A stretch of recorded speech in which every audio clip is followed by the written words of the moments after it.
Саламатсыздарбы, визитер элдиги толбоору Кочкор Ата шаарынын Борбордук базарында бул чыгарылышта программага болгон кайрылуулардын негизинде Ак Ниет кафесинин санитардык гигиеналык абалы менен сиздерди тааныштырат.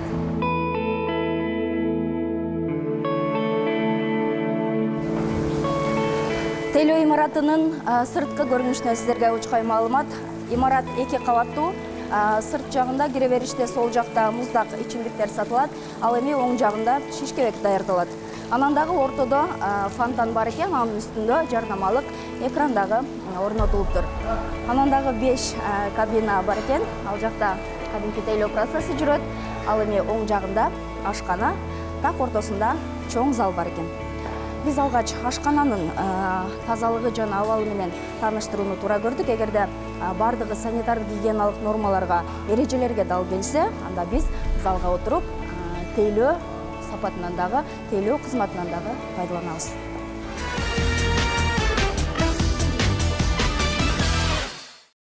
Ак Ниет аталышындагы акылуу кызмат көрсөтүүчү жайдын ашканасына кирип келдик. Ашкана анчалык чоң эмес, аянтты элейт, дубалдар анчалык бийик эмес, полдору кафелден таза. Жарыктык бар экен, бирок жетиштүү деңгээлде эмес, вентилятор коюлган. Бирок учурда иштебей турат, кондиционер дагы жок, ошондуктан ашкананын ичи абдан ысык.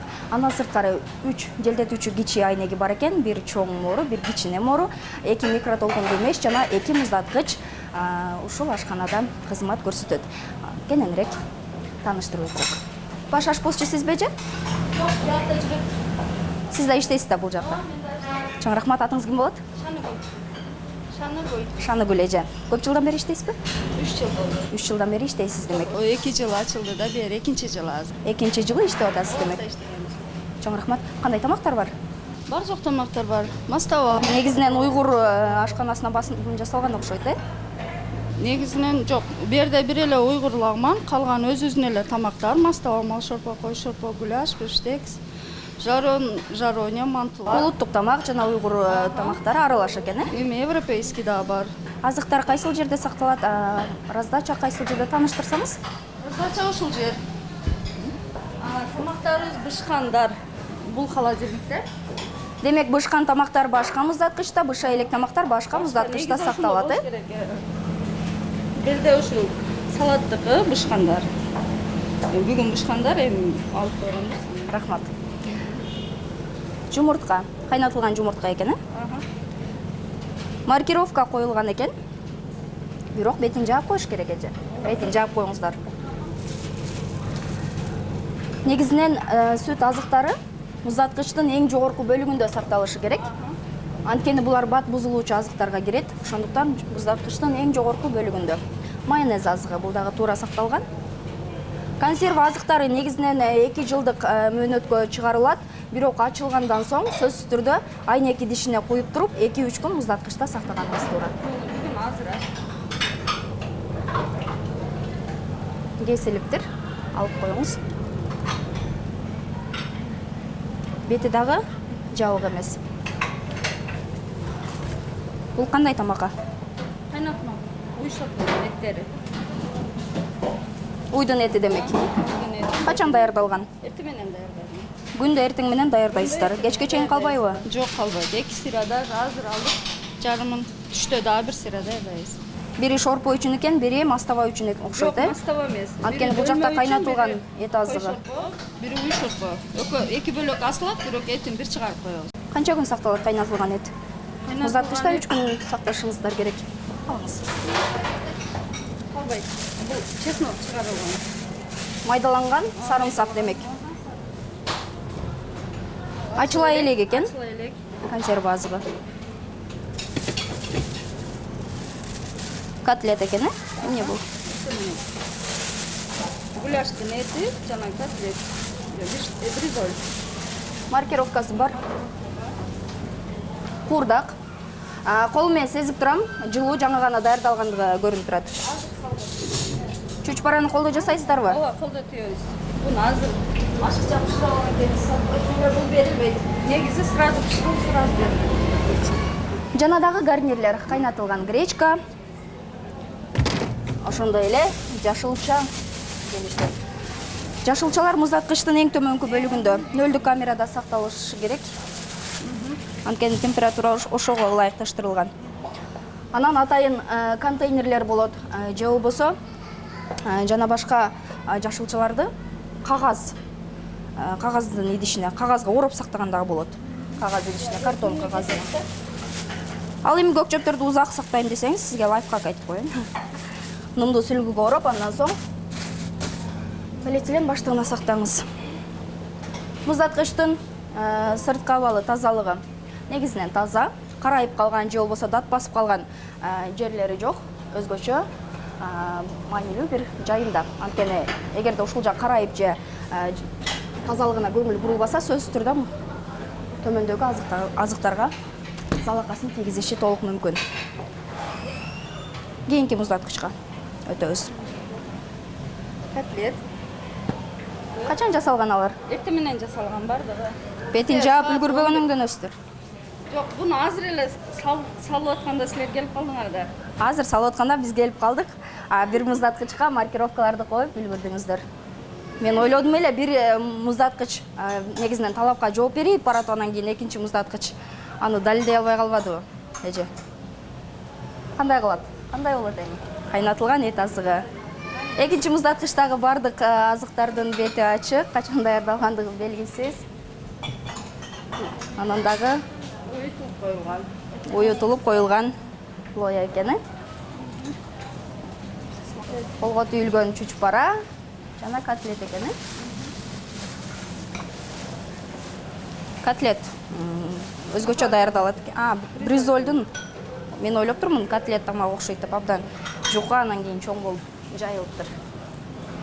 Экинчи муздаткычка тилекке каршы анчалык көңүл бурулган эмес, урматтуу телекөрүүчүлөр, айтып жатат, жетишпей калдык бир аз деп. Бирок ички абалы таза. Ал эми азыктарда биринде бети жабылган эмес, маркировкасы дагы жок болуп чыкты. Тазалыгына көңүлүңүздү бурам. Бир аз чаң болуп калган, арчып туруш керек.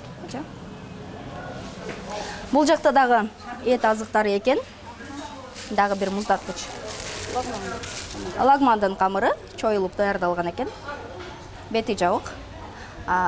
Сакталуу температурасы да талапка жооп берет, анткени муздак жайда сакталат. Тууралган эт экен. Маркировкасы бар. Эртеңкиге заготовка бар.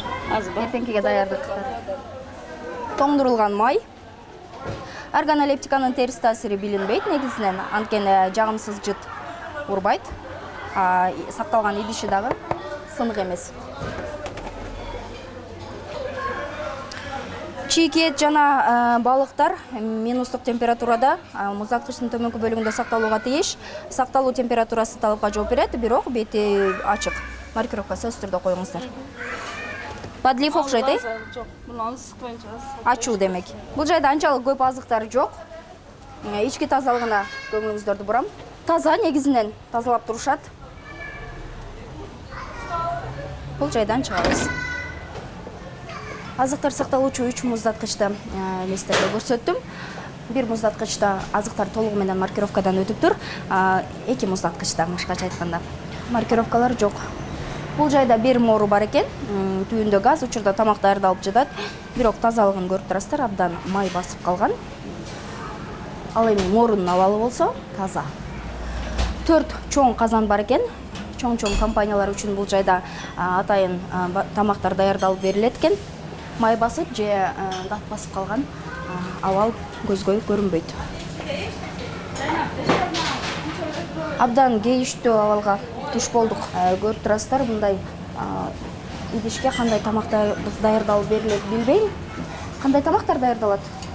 буга балык курулат. Балыкты ушул кастрюлга Азыр уже алмаштырабыз. Муздар чатып турат да. жууп тазалап койсо болбойбу эже? Бул казанды да жууп тазалап койсоңуздар болбойбу? Болот болчу. Май алмаштырылгандан соң сөзсүз түрдө төгүп жибериңиздер. Анткени экинчи ирет колдонууга болбойт сөзсүз түрдө. Ашканада, ашкананын бир бурчу атайын идиш жуучу жайга айланыптыр. Азыр көрөбүз. Ысык суу, муздак суу барбы? Ысык суу жок, муздак суу чыгат. ысык сууну самордон алып иштетебиз деп айтып жатышат бул жайдын кызматкерлери.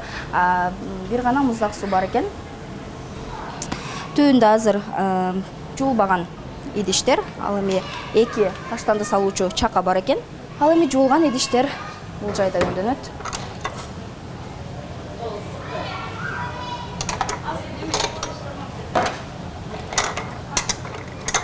Сынган идиштер бар.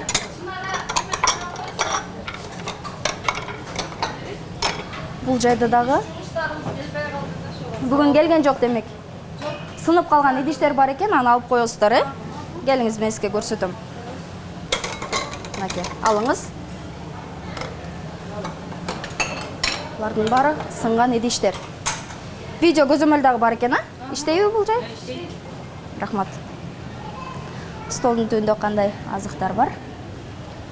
Бул жайда дагы ашканага тиешелүү башка каражаттар бар. Андан сырткары үстүндө гарнирлерден сырткары салат, туралган пияз дагы бар экен, бирок алардын бети ачык.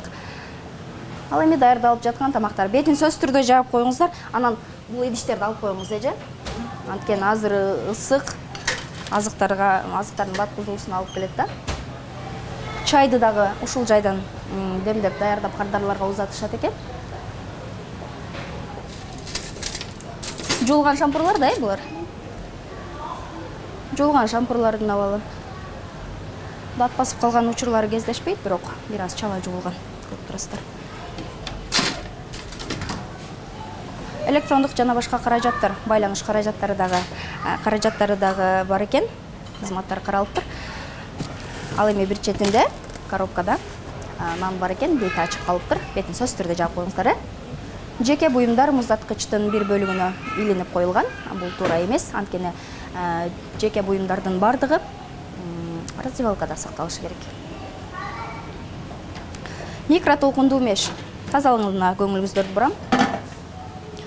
Тазалап коюшкан. Ички абаладагы. Экинчисинде учурда тамак ысытылып жатат. Биз азыр эртеңкиге заготовка кылып атабыз. Эртеңкиге заготовка кылып, баарын даяр кылып, анан салып коебуз. Анан эртең менен келип, ошону жасай беребиз.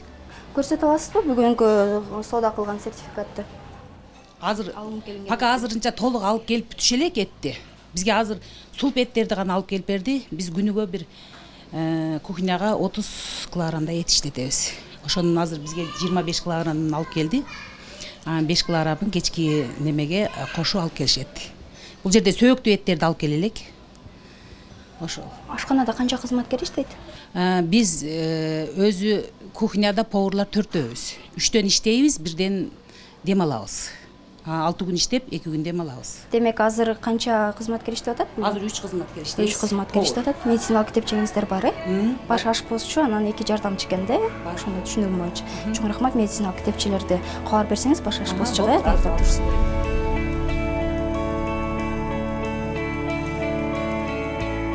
Көңүл буруучу дагы бир жагдай.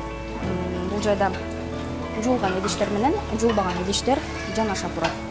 Бул тазалык эрежелерине таптакыр жооп бербейт. Анткени мындагы бактериялардын бардыгы дал ушул таза идиштерге түшүп калуусу толук мүмкүн. Ашканага болгон текшерүүнү визитер сиздерге чагылдырды. Негизинен азыктарга болгон текшерүүдө бир гана муздаткычтагы азыктардын плюс жагын байкадык. Бирок бул дегени визитер программасы биз ашканага жетип келгендеги аракеттери болду. Менимче процесс бат жүргөн. Бир муздаткычка толугу менен маркировкаларды коюп, бетин жаап үлгүрүшкөн. Ал эми калган экинчи муздаткычка үлгүрүшкөн эмес. Тазалыгы талапка жетишерлик деңгээлде жооп бербейт. Анткени жуулбаган идиштер бар. Өзгөчө бул бышырылган балыктын, ошол балык бышыруучу атайын казанда болду. Май алмашылган эмес, капкара болуп калган. Ал эми мурунун абалдары болсо таза. Эмне дейбиз, азырынча плюс же минус жагын айта албайм. Биз тейлөө сапатынан дагы, тейлөө кызматынан дагы пайдаланып көрөлү. Андан соң бир чечимге келебиз. Анан дагы медициналык китепчилер тейлөө имаратында эң эле маанилүү ролду ойнойт десек болот.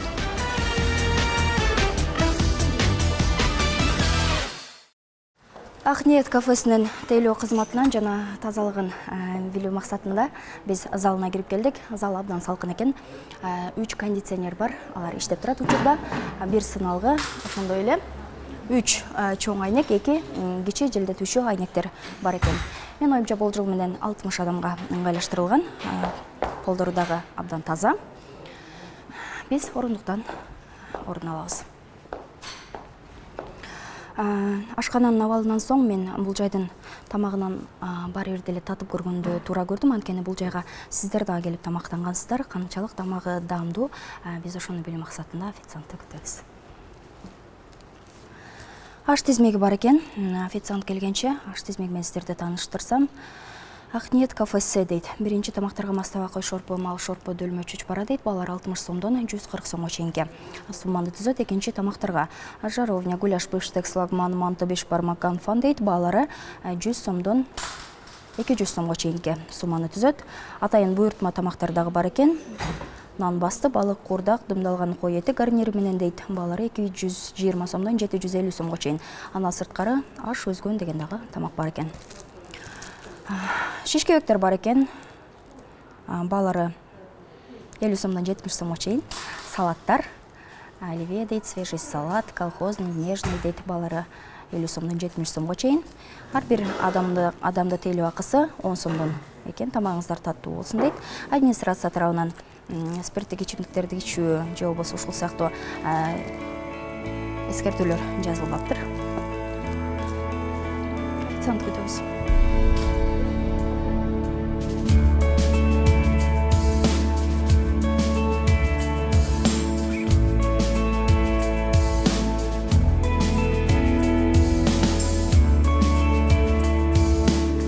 Официантты биз туп-туура 10 мүнөткө чукул убакыт күттүк. Бир дагы официант келип бизде карап, көңүл бурган инсан болбоду. Негизинен кардарлар келген учурда аларды тосуп алып, аш тизмегин узатып, канча мүнөттөн кийин келүүсүн аныктап туруп, кеткен официанттын милдети болот. Бирок бул жайда бул нерсе таптакыр жат көрүнүш. Ошондуктан биз залдын тазалыгын чагылдырабыз дагы, андан соң чыгабыз бул жайдан.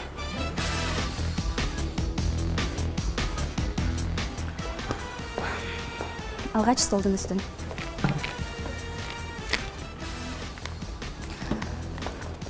Көрүп турасыздар, жыртылып калган. Сөзсүз түрдө алмаштырып коюш керек. Үстү чаң болуп калган. Түйүнү көрүңүздөрдү бурам. Сагыз, 2 сагыз жармашып калган. Столдун түйүнү бул жайда көңүл бурулбайт таптакыр.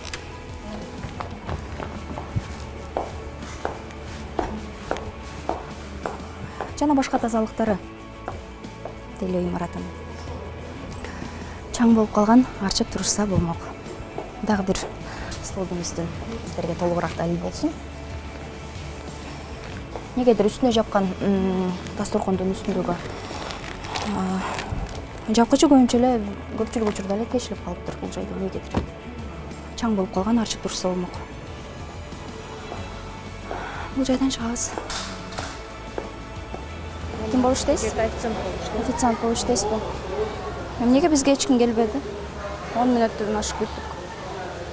Биз силерди таттап окшойт дедик да. Интервью алып атат. Өтүп атасыздар, кайра кирип атасыздар, чыгып атасыздар. Интервью Көңүл бөлгөн. Интервью мен эч кимден интервью албадым эже. Биз күтүп отурдук официантты өзүбүзчү. Официанттардыкычы? Жок, Официанттарды бар. Чалып келебиз. Тейлөө кызматынан пайдалана албасаңыздар дагы бул жайда өзүңүздөр күнөөлүүсүздөр. Ашпозчулар 3 ашпозчунун медициналык китепчелерин көрсөтүштү. Талапка жооп берет. Даталары дагы туура келет. Ашпозчулардын медициналык китепчелери талапка жооп берет. Ал эми официанттардын китепчелери бары бирдей датада 2018 жылга чейин узартылган. Сиз администраторсузбу бул жайда? Сиз өзүңүз администратор болгондон кийин тейлөө сапатына көңүл бурушуңуз керек да, эже? кайсы бир Мен клиенттер эми келбесин, мындай- кадрлар келбесин күтүп калган убакыттар болбойт. Биз 10 мүнөт күттүк, эмнеге келбеди? Мен силерди баягындай текшерүүтө окшойт деп ойлодум да. Анан өзү барып сурайын дедим, негизичи.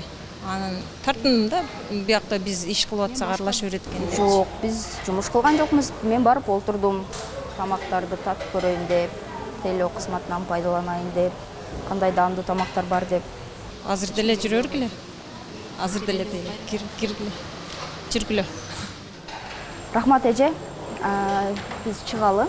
Балким кийинки жолу келип, тейлөө кызматын пайдаланып көрөбүз. Кечирип Мындай кылбаңыздар сөзсүз түрдө. Анткени кирип келгенде эле тосуп алып барып столго узатсаңыздар жагымдуу болот да баарына. Ачылгандан бери мындай текшерип келген эч ким болгон эмес да. Ошон үчүн бизге бир башкача көрүнүп кетти окшойт. Анан силерди жөн эле бизди текшерип атат деп эле ойлодук да. Анан барбадык, эми айып этпейсиңер. Бизди эле текшерип эле кетет деген ойдо барбадык. А бирок клиенттерге кадимкидей келсе, кыздарыбыз деле баарыбыз эле жүгүрүп барып кызмат кылабыз.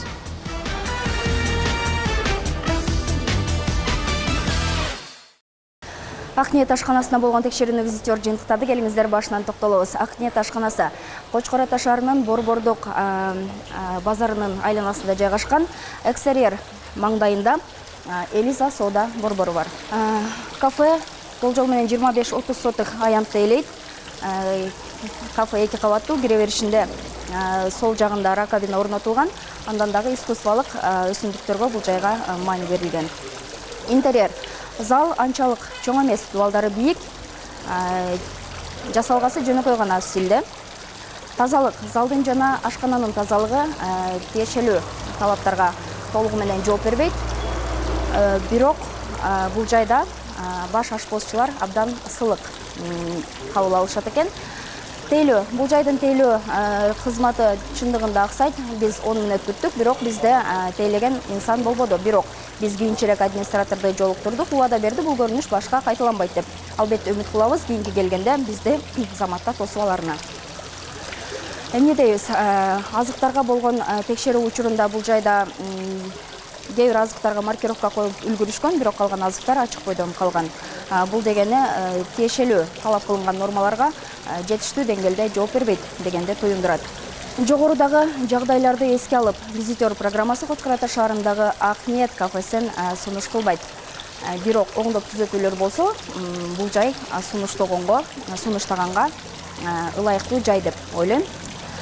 Коопсуз тамак аш ден соолугуңуз кепилдик экендигин дагы бир ирет эскертебиз. Аман туруңуздар. Ал эми программага болгон сын пикирлериңиздерди төмөндөгү байланыш телефон аркылуу күтүп калабыз. Аман туруңуздар. Ал эми рестораторлордун эсине даярданыңыз, мүмкүн визитер сизге барат.